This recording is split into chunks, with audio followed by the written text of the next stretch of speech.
I think that we know that there is a connection between the quest for short-term profits and endless growth and the widening inequality gap. We're having a really lively and long overdue debate about inequality.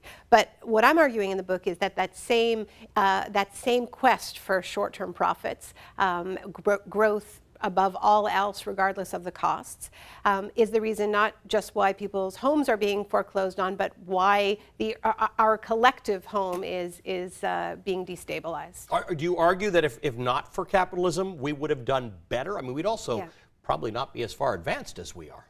What I'm arguing in the book is that this particular crisis hit us at the worst possible historical moment. It really landed in the mainstream in 1988. That was the year that James Hansen testified on Capitol Hill, the world's leading climate scientist, and said, okay, I'm sure now there's a connection between CO2 and warming. That was the moment when governments came together, they had their first negotiations, they set their first targets. So what I do in the book is look at, okay, what else was going on?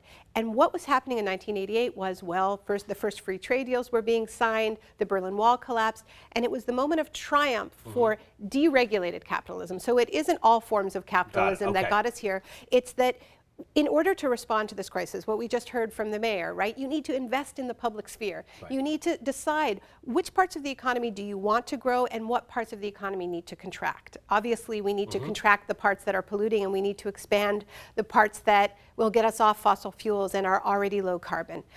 So it's not that you can't have a growing, healthy economy. In fact, you'll create more jobs this way, but you need to plan. And this crisis hit us when all these words became dirty, planning, no, regulating, we can't do that. Exactly. Right. So that's the argument. And now we've waited so long that we need to act with such decisiveness that it does challenge this core logic of just indiscriminate growth. But we have this weird situation. So we are doing very well with fracking in this country. Lots of people even accept the fact that it causes earthquakes because it creates prosperity. But people wonder why the fracking companies are allowed to put chemicals into the ground and not disclose them. And they have an exception to an act in Congress.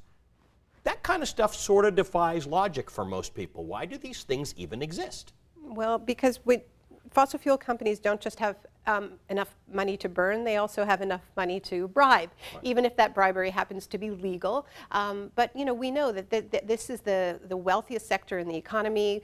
ExxonMobil made $45 billion in profits a couple of years ago, which is more money than any company has ever made in history in profits.